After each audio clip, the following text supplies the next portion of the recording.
네, 안녕하세요. 반갑습니다. 네.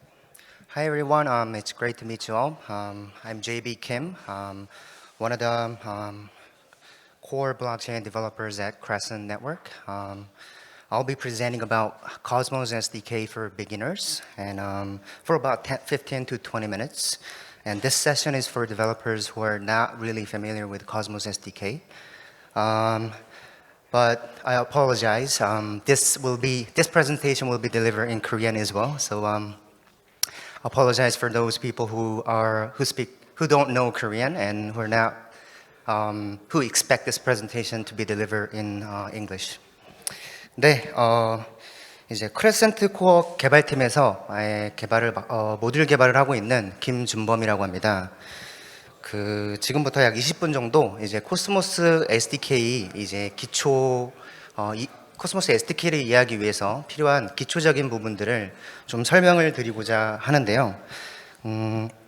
이미 코스모스 SDK를 이용해서 체인을 운영 중에 있으신 분도 계시고 이미 능수능란하게 코스모스 SDK를 사용하고 있으신 분도 계시겠지만 본 자료는 이제 좀 SDK에 아직 익숙하지 않은 분들을 위해서 준비를 좀 해봤습니다. 그래서 지금부터 한 20분 정도가 이제 코스모스 SDK가 정확히 뭔지 그리고 개념 설명을 좀 드릴 거고요. 그리고 두 번째로는 그 SDK 모듈에는 어떤 모듈들이 존재하고 그 각각의 모듈들이 하는 기능들에 대해서 간략하게 좀 설명을 드릴 예정이고요. 그리고 세 번째로는 모듈 구조에 대해서 좀 설명을 드릴 예정이고요. 마지막으로 모듈 개발을 하기 위해서 어떤 과정들을 거치는지 좀 설명을 드려보겠습니다. 네, 일단 코스모스 SDK가 정확히 무엇인가? 이 코스모스 SDK는 현재 오픈소스로 운영이 되고 있고요.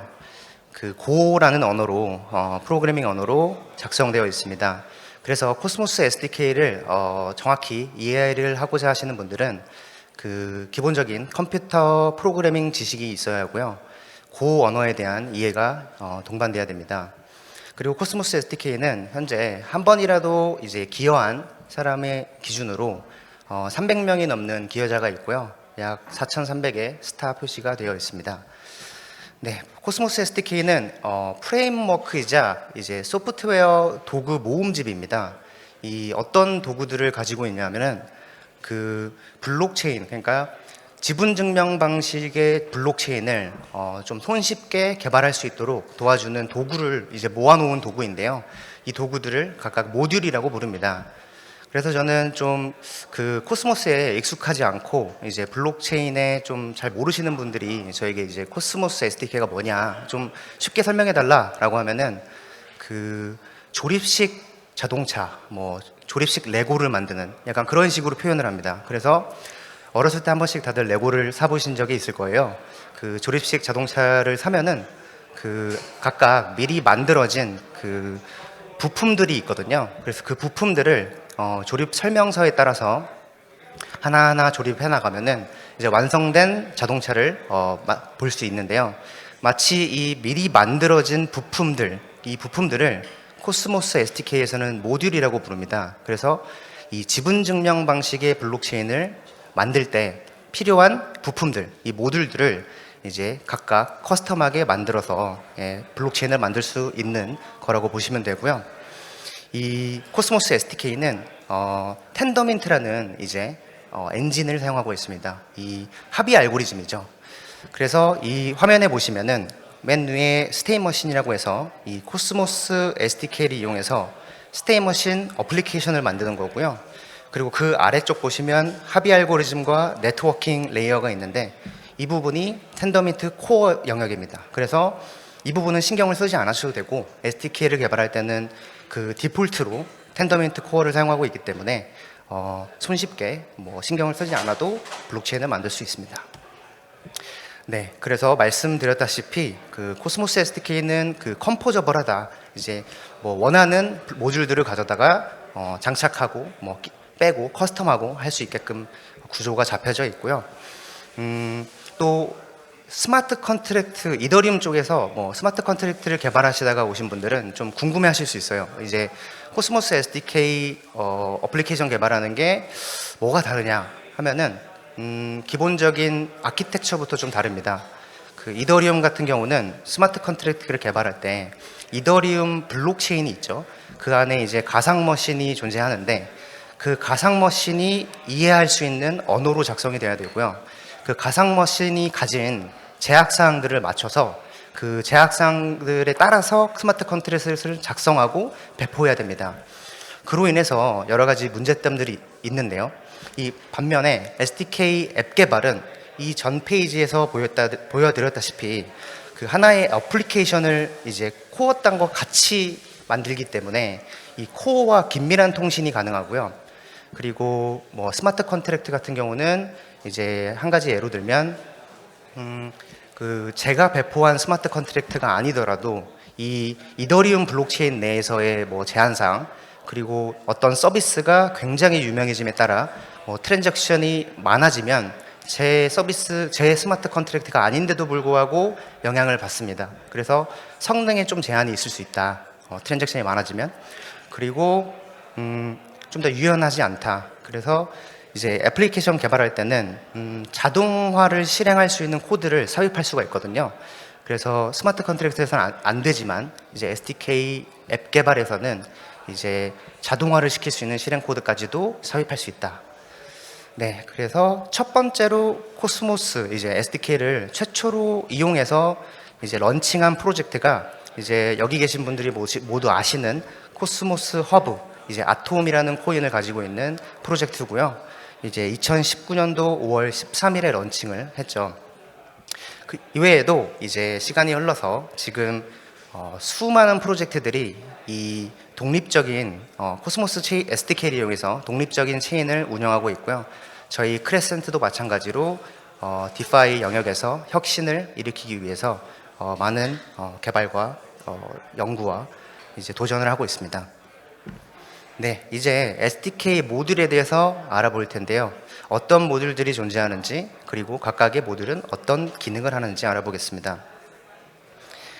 네, 이제 설명드렸듯이 이 모듈은 텐더민트 코어를 기반으로 다양한 모듈들이 있고요. 어스 모듈 같은 경우에는 이제 자산 이제 계정들이 어떤 계정들 이제 계정 타입들을 선언하는 부분이 있고요. 그래서 일반 베이스 어카운트나 베스팅이 있는 이제 어카운트나 그런 것들을 선언하고 인증하는 그리고 트랜잭션을 인증할 때 필요한 기능을 담당하는 모듈입니다. 그리고 어스 Z 같은 경우는 이제 한 계정이 다른 계정에 어떠한 그 특수한 행동만 할 수 있도록 뭐 메시지 샌드만 보낼 수 있게 한다던가 뭔가 델리게이트만 한다던가 뭐 그런 메시지를 제한할 수 있게끔 권한을 부여하고 뺏고 하는 이 기능을 가지고 있는 모듈이고요. 그리고 뱅크 모듈 같은 경우는 이제 코인을 전송할 때 필요한 기능을 가지고 있고, 크라이시스 모드 같은 경우에는 이제 특수한 상황에 블록체인이 이제 멈추게끔 하는 모듈을 가지고 있는데요.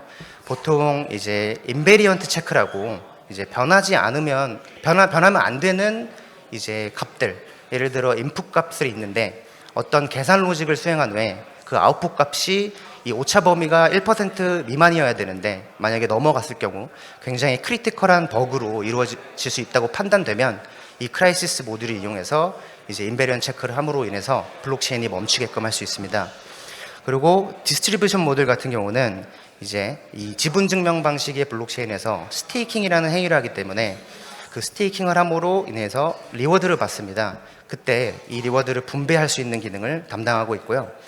그리고 페이 그란트 같은 경우에는 이 트랜잭션을 일으킬 때 트랜잭션 수수료를 대신 내줄 수 있게끔 하는 기능을 가지고 있습니다.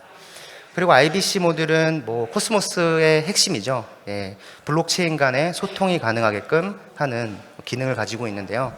SDK 모듈에서 빠져서 지금은 자체적인 저장소에서 관리가 되고 있습니다. 네, 그리고 거버넌스 모듈은요, 이 온체인에서 그 거버넌스를 그 운영이 되고 이 각각 사람들이 그 투표를 함으로 인해서 투표를 하고, 그리고 투표가 완료되고 그 거버넌스 프로포절이 이제 끝날 때 그 투표를 합산해서 결과를 알려주는 기능을 가지고 있고, 민트 모듈 같은 경우에는 이제 어떤 새로운 코인을 발행하고 이제 없애는 번치키는 기능을 가지고 있고요.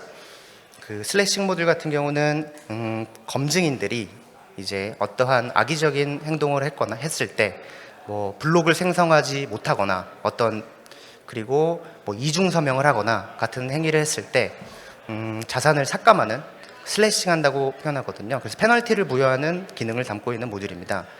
그리고 스테이킹은 이제 뭐 지분 증명 방식의 블록체인에 익숙하신 분들은 아시겠지만 뭐 스테이킹 위임하고 그리고 특정 위임을 해제하고 뭐 이런 부분들 기능을 담고 있는 거고요. 업그레이드는 뭐 업그레이드 할 때 필요한 모듈들, 그리고 파람스 같은 경우는 각 모듈들에서 이제 글로벌 파라미터를 이제 정의를 하는데요.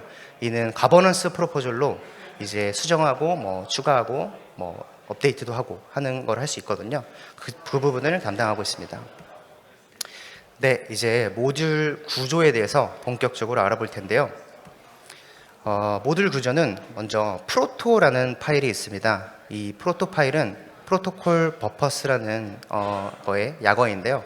그래서 프로토콜 버퍼는 이제 크로스 플랫폼을 지원하면서 이 데이터 포맷이거든요. 그래서 XML이나 뭐 JSON을 다뤄보신 분들은 아시겠지만 속도가 좀 느립니다. 그래서 이 프로토콜 버퍼를 사용하면 좀 작고 굉장히 빠르거든요.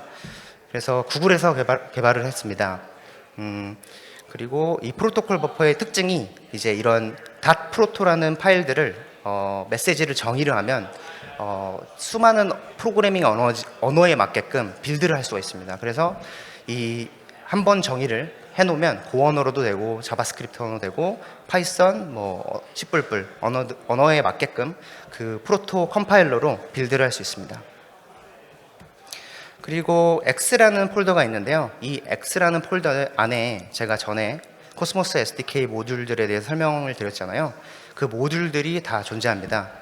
그래서 그 모듈에 지금 오른쪽에 이미지를 보시면 디스트리뷰션 모듈을 제가 한번 열어봤는데요. 그 안에 다양한 패키지들이 있습니다. 그래서 클라이언트 패키지가 있고 키퍼, 시뮬레이션, 스펙, 타입스 뭐 이렇게 각각의 패키지들이 있는데 이 각각의 패키지들이 어떤 기능을 담고 있는지 한번 알아보겠습니다.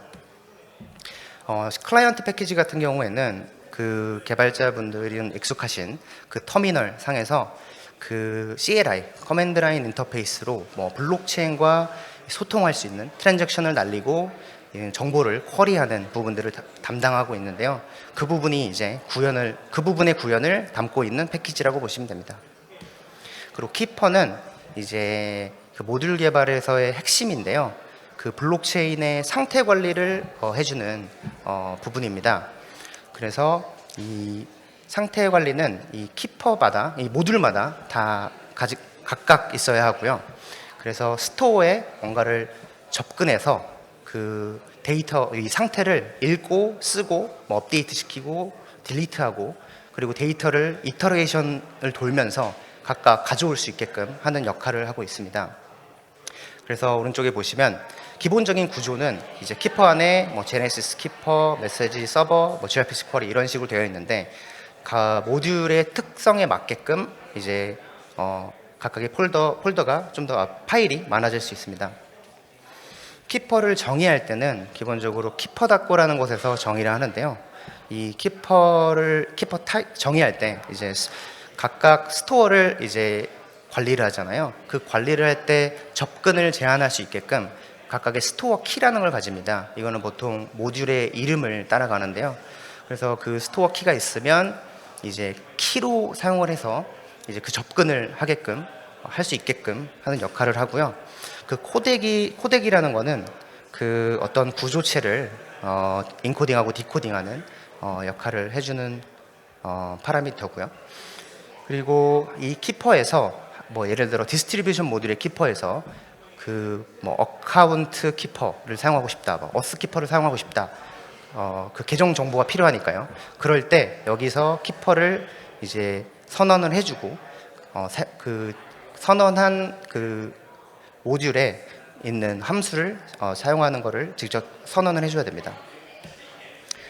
네, 그 스토어에 이제 제가 접근을 할 때 뭐 게터가 있고 세터가 있고 뭐 이터레이터가 있고 딜리트가 있고를 말씀드렸는데 지금 화면에 보시는 것과 같이 오른쪽에 이게 디스트리뷰션 모듈의 그 스토어에 접근하는 함수거든요. 그래서 다양한 게터와 세터 그리고 이터레이터가 있고 딜리트도 있습니다. 그리고 스펙 패키지는요, 기술 문서를 정의하는 곳입니다. 이 블록체인 프로젝트는 기본적으로 대부분이 오픈 소스로 운영이 되기 때문에 같이 일을 하는 사람이 이제 같이 오프사이트에서 일을 할 수도 있고, 웬만하면 다 그 탈중앙적으로 좀 다른 전 세계에 있는 뭐 개발자들과 같이 일을 하기 때문에 이 기술 문서가 잘 정의가 되어야 되는데요. 그래서 그 각각의 모듈이 어떤 기능을 가지고 있고 뭐 어떤 이해를 해야 되고, 새로운 개발자가 왔을 때, 그리고 상태는 어떤 상태가 있는지 뭐 구조체를 정의를 해줘야 됩니다. 네, 그때 지금 사용하는 패키지고요. 타입스 패키지 같은 경우는 이제 첫 번째 페이지에서 제가 프로토를 설명드렸잖아요. 그때 프로토 메시지를 정의를 하면 이제 빌드를 하게 되는데요. 컴파일러로 그 빌드를 하면 이 화면에 보시는 것과 같이 pb.go라는 이제 그 자동으로 생성된 파일이 존재합니다. 그러면 이 자동으로 생성 파일에 따라서 뭐 메시지에 대한 정의를 해야 되고, 그리고 또 파라미터에 대한 정의를 하고, 뭐 제네시스에 대한 정의를 해야 됩니다. 그래서 그 pb.go가 그 만들어준 구조체에 따라서 SDK 모듈에서 구현해야 되는 필요한 코드를 이제 그 빨간 줄이 가거든요. 그래서 그 빨간 줄에 맞춰서 구현을 하시면 됩니다. 그리고 마지막으로 ABCI 쪽은요, 사용을 해도 되고 안 해도 됩니다. 이 옵셔널한 부분인데, 그 모듈의 특성에 맞게 사용을 하는 부분이고, 제가 초반에 그 스마트 컨트랙트랑 SDK 개발이 어떻게 다른지에 대해서 드린 부분 중에 그 자동화를 해서 뭔가 실행할 수 있는 코드를 삽입할 수 있다라는 부분이 이 부분에 넣을 수가 있어요. 그래서 블록이 생성될 때 최초로 뭐 비긴 블로커에서 이제 코드를 삽입할 수가 있고, 다음 블록이 생성되기 전, 그리고 블록이 이제 딱 마지막 블록 해시가 나오기 전 엔드 블로커에서 이제 어떤 코드를 삽입해서 실행시킬 수도 있습니다. 그럼 이제 마지막으로 그 모듈을 개발할 때 어떤 과정을 거치는지에 대해서 좀 알아볼 텐데요. 팀마다 조금씩 다르겠지만 저희는 이런 프로세스를 가지고 있습니다. 모듈에 대한 당연한 얘기겠지만 어떤 모듈을 개발해야 할지에 대해서 브레인스토밍을 하고 그 디자인을 합니다. 그래서 그 디자인한 모듈 그 개념을 통해서 그 기술 문서를 작성을 하고요. 그래서 기술 문서 안에는 뭐 구조체는 어떻게 할 것이며, 뭐 키는 어떻게 관리를 할 거고, 스토어에는 어떤 식으로 접근을 해야 되고, 뭐 쿼리나 트랜잭션은 어떤 게 필요한지, 이런 거에 대해서 좀 정의를 먼저 하고요. 그 다음에 본격적으로 코드를 작성하기 시작합니다. 그래서 모듈에 필요한 그 골격이 필요하거든요. 그래서 보일러 플레이트를 작성한다고 하는데, 그 모듈에 필요한 보일러 플레이트를 작성하고, 이제 프로토 파일에 메시지를 정의를 한 다음에 빌드를 해서 아까 전에 그 타입스 패키지에서 이제 필요한 부분들을 채워 나갑니다. 그리고 키퍼에서 이제 스토어에 접근할 수 있는 getter, setter, 뭐 delete, iterator 같은 이제 함수를 정의를 하고, 뭐 메시지를 트랜잭션 메시지는 어떤 게 있어야 되는지 그런 부분들의 로직을 구현을 하고요. 그 마지막으로 앱.go에서 그 모듈에 이제 필요한 그 연결을 다 해주면 이제 POC 단계의 모듈이 완료가 됩니다. 그리고 나서 이제 내부적인 어느 정도의 좀 피어 리뷰를 진행을 한 후에 유닛 테스트와 통합 테스트 그리고 시뮬레이션 테스트를 과정을 거친 다음에 다큐멘테이션에 조금 시간을 쓰는데요. 네, 이런 과정을 통해서 하나의 모듈이 개발이 됩니다. 네, 지금까지 그 코스모스 SDK 기초적인 부분을 좀 말씀을 드렸는데요. 그 코스모스 SDK가 무엇인지, 그리고 SDK 모듈에는 어떤 것들이 있고 그 각 모듈들이 하는 역할에 대해서 말씀을 드렸고, 그리고 모듈의 구조, 그리고 모듈을 개발할 때 어떤 과정이 필요한지에 대해서 말씀드렸습니다. 이 짧은 시간 동안 최대한 압축해서 많은 내용을 좀 전달드리려고 했는데 아무래도 좀 부족한 시간이라고 생각이 들고요. 제가 전달드린 내용에서 뭐 궁금하신 부분이 있거나 좀 더 뭐 현재 해가톰에서 SDK를 이용해서 개발하신 분이 계시면 조금 조언이 필요하거나 뭐 좀 도움이 필요하다 싶으신 분들은 저한테 찾아오셔서 뭐 문의해 주시면 제가 성심성의껏 제가 아는 부분에 대해서 가르쳐 드리겠습니다. 네, 감사합니다.